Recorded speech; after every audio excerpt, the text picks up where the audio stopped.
Hello friends, it's Auntie Nicole here today to talk to you about 3 things not to do after a breakup. So I am going to share some of the things that I have learned from either doing it incorrectly or through observation. After a breakup, some things that really can derail your next relationship. Big time, the first one that I'm going to talk about is a big derailer of whatever relationship you get in after the one that you are leaving. And the other 2, so I'm going to talk about 3. The other 2 are, they just impede your healing. And I would argue that after you have been in a relationship, even if it was only for a few months, but if you've been in a relationship and now it's time to move on to the next one, you may need to do some healing. You will definitely need to do some self-reflection and stuff. So let's get into it. So the top 3 things that I am recommending that you not do after a breakup. So number 1 is don't move on too fast. I know that it can be very tempting to get out of one situation and you start to feel lonely. You immediately want to get someone else that's going to be that next kind of placeholder for you, that next source of comfort or companionship, the next source of sex if you are very sexually needy kind of person. I know that it can be really easy to want to basically replace one drug with another one, basically, or to not want to, you know what the root of it is. You don't want to go through feeling all of that discomfort and sadness that comes when you have lived through a breakup. And then that can manifest in all of these other ways. And I've seen people move on too quickly. This is one that thankfully I've never done. Every time I've had a breakup, I always take some time and, chill out and get myself together, do some journaling. I am also a kind of person who kind of needs a break from the energy and the commitment of being in a relationship before I get into another one. So I've not personally done this one, but I have seen people basically break up with someone on Tuesday and then they're out dating, they're out on apps, they are even having sex and doing all of this stuff on Wednesday. And male or female, I think mostly ladies watch my channel, but male or female, take some time. I'm not really here to tell you how long to take, but definitely you don't want to be dating the next day after you have broken up with somebody, even if it was something casual. Take some time and just do some journaling, get yourself together. If you want me to make a video on giving you some journal prompts that you can use to help you mentally and emotionally cleanse yourself and your spirit and your mind and your heart before you move on to another relationship, drop me a comment down below and I'll make sure to make that video. I don't know if people would be interested in that. Now that I'm talking about it, it sounds very interesting. I'm just checking my mics. They appear to be working. I hope they are working. If you want me to give you a date, a date, I'm not here to give you a date, but if you want a date, I would say maybe at least 2 months, right? You can chill out for 2 months.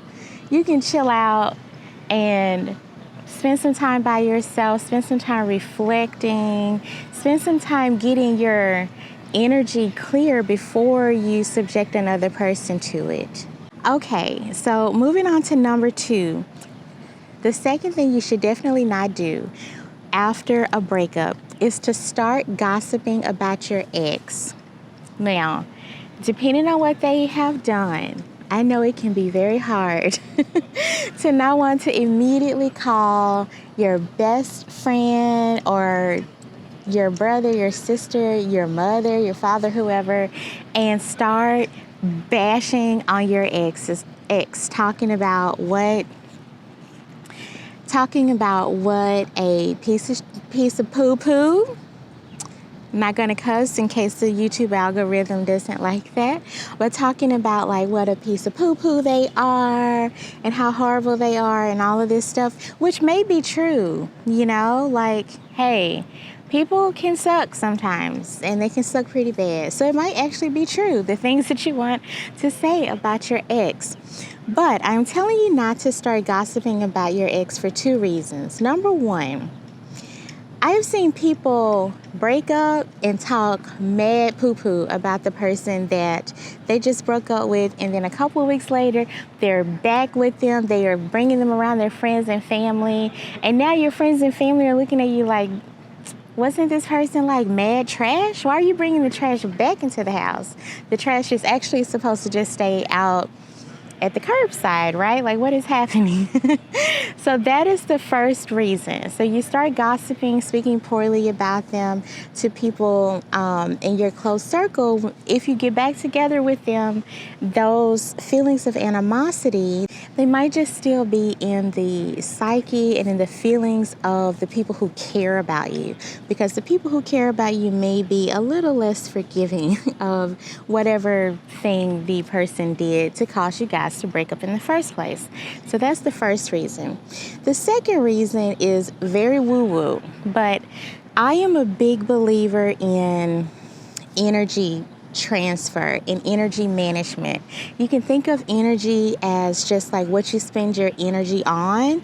If you are maybe a little bit more spiritual, a little bit kind of woo-woo with me, hi, I see you, woo-woo. But if you're a bit more woo with me, then energy is not just how we expand our life force, but it's also the manifestation of like the things that we say and we do and how it affects others in the world, right? So we don't want to unnecessarily put negative energy out into the world through gossiping. But I'll give you an example where this is maybe, you don't have to follow this advice. If, for example, you were with a man, this happened to someone in my family. If, for example, you were with a man who was physically, emotionally, if this man was abusive, and the other woman that he's about to start dating or something, and you can warn her, hands down, I always do that. That's not gossiping. But if you just are like, I just want to speak poorly about this person to as many people as I know because it makes me feel good. It feeds my ego. It reinforces my own ideas that I am perfect and I did everything right and this other person is trash. That counts as gossiping. That counts as negative energy. And that counts as putting out energy into your immediate surroundings and into, the bigger universe, the bigger collective that is purposefully harmful, and it has no positivity about it. Now, if you have a therapist or a trusted friend and you need to vent and talk about what happened to you, and especially if it's from the place of, I need to talk about what happened to me. I need to talk about my feelings. This man lied to me or he cheated on me or whatever. I need someone to help me process my feelings. That's not gossiping. That's actually really healthy and will help you before you move on to your next relationship. Gossiping is just bad mouthing, just fruitless bad mouthing. You don't want to do that. I am also a believer that the negative things that we say about other people, especially like in the context of gossiping, it also makes us feel bad. Like it might feed your ego to do that, but overall I think that it can contribute, it can keep your wounds open. If you're constantly gossiping about how bad that last guy was and all this stuff, then it keeps your wounds open. It keeps his name in your mouth, so to speak. You know what I'm saying? It keeps that negative attachment with that person still in your mind, so much in your mind that it's now coming out in your energy and in your speech. And when you're ready to move on, if he or she was that bad, then be ready to move on. Be ready to be cleansed of whatever that, negative experience was. Also be ready to embrace any lessons that you have learned and embrace any and keep any positive memories that you have. So for example, during my last breakup, I can honestly say it's been a few years, but I can honestly say that I still have positive memories from the last person that I dated. I no longer have ill will or negative thoughts about them. I don't think about them at all, honestly. But I do still have, some positive memories, when I look at pictures or memories come up on Facebook and stuff. I am healed. I took the time to heal to be able to do that. But if you don't take the time to heal, if you just jump into another relationship super fast, and if you keep their name in your mouth where you're constantly gossiping and talking about them, you're not going to be able to release all of those old experiences and just move on, really move on. I know people who have been stuck primarily because they continue to gossip about the past person, but they have been emotionally and mentally imprisoned. They made the prison, they upkeep the prison, they keep going back into the prison just because they continuously interact with the negative energy of that relationship through gossiping about the other person. So don't do that. Long story short, don't do that. And the last thing, this is also a really big red flag. If you're starting to date somebody new, and this is also a really big thing not to do after you have broken up with somebody. The third one is don't blame everything on your ex / don't avoid self-evaluation. So 2 things. I'm going to start with the sub point. If you're watching this and you're about to start dating somebody, you're, in the talking phase or whatever, things maybe getting a little serious, and every story that they tell you about their ex or even their family members, their friends, their coworkers, if every story that they tell you, they are the victim. People did things to me and I was always the perfect one, the victim or whatever. That shows you that that person does not have a high level of self-awareness.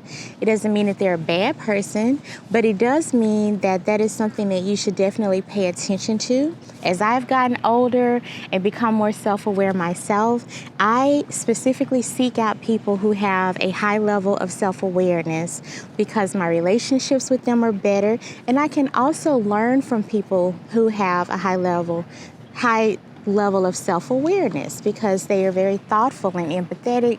They think more about how they participate in the situations that arise in their lives, and that helps them to become wise, which is how I can learn from them. But getting back to the original point of a thing not to do after a breakup, when you connected to what I just said, so when you go around blaming everything on your ex, it gives your ego an out. And your ego never needs an out. Part of your job is becoming an adult and awakening, becoming a more self-aware person, for lack of a better term. Part of your job is to interact in a healthy way with your ego. And when you blame other people exclusively for everything that has happened to you, then you give your ego an out. You're not challenging yourself. You are not giving yourself the necessary and fruitful challenge of learning how to be self-reflective and how to become more self-aware.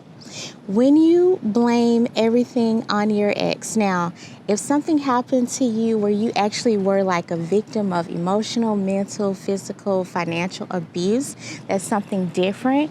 But if you had like a very kind of run-of-the-mill, most of the time kind of breakup where there were just personality differences or something like that, you need to take some time to think about how you participated in the relationship to the point where it was where you guys needed to break up, especially if the breakup was nasty or it was like after a fight, or if your relationship had become toxic before you broke up. So I will give you an example. If you are, for example, dating someone who, let me think of something that's good. I have a really good one from my own life. If you are dating someone who is emotionally unavailable and you're getting to the point where you're going to break up with them or it's not working out for you, you need to, before you get into another relationship, you need to sit down and really honestly ask yourself, why did I stay in a relationship with a person who was emotionally unavailable to the level that I needed? Your needs for emotional connection and things like that may be different than the person that you were with, and that's okay. But if you stayed in the relationship for a long time with a person who was not emotionally available to you in the way that, in a level that you needed it, you need to really keep it real with yourself. And you need to ask, why? Were you afraid of being alone? Were you thinking that, things will change, things will get better? That was me. That was me big time. Were you, and if you're thinking that things will, change and get better, that's really you thinking that you have some control over that other person, that you can influence them, you can love them enough, you can fuss at them enough, you can fight with them enough or whatever to get them to change how they are, how emotionally available they are. That's what I did. You need to get to the point where, like I just spit that out at you, you can honestly say, this is why I participated in my own misery for as long as I did. And this is what I'm going to challenge myself to do differently next time. Because if you just hop into the next relationship without taking some time to, as I'm saying, get yourself together, take some time to become more self-aware about how you participated. If you don't take the time to get some higher level of self-awareness, when you get into the next relationship, it is going to be a repeat of what you just got out of. And you don't want that, do you? Do you? Becoming more self-aware will not just save you from a repeat of exactly what you've just been through, but also it'll give you tools to avoid other situations and also to be a very good partner. At this point in my life, I really feel like the next relationship that I get in will be so healthy. It will be so purposeful and good for both of us, because now I have the self-awareness to pick a person with whom I'll have a healthy emotional connection with, who will be self-aware, and I've done a lot of work on myself to understand me, to understand the opposite sex that I am attracted to just become much more self-aware and to make myself a good and healthy vessel and participant for my future relationship whenever it comes along. So becoming more self-aware and taking some time to do these 3 things that I just talked to you about will be very beneficial to you in all areas of your life. So I hope that you found this message helpful. Please excuse the sweating. I feel like I'm going to edit this later and be like, girl, you were so sweaty. It is 95 degrees outside in Houston, Texas today, where I'm filming this. And your girl is hot, even though I'm in the shade. It's hot as hell out here. So I will leave you with that. Make sure to comment down below, what other things do you make sure that you don't do after a breakup? Comment, let me know. Let me know what other videos or topics you want me to make, talk about. And yeah, take some time for yourself. Chill out. Get yourself a journal. Go on a little vacation. Do whatever. But just don't do these 3 things that I just told you about. All right, I'll see you in the next video. And until then, sweetheart, namaste.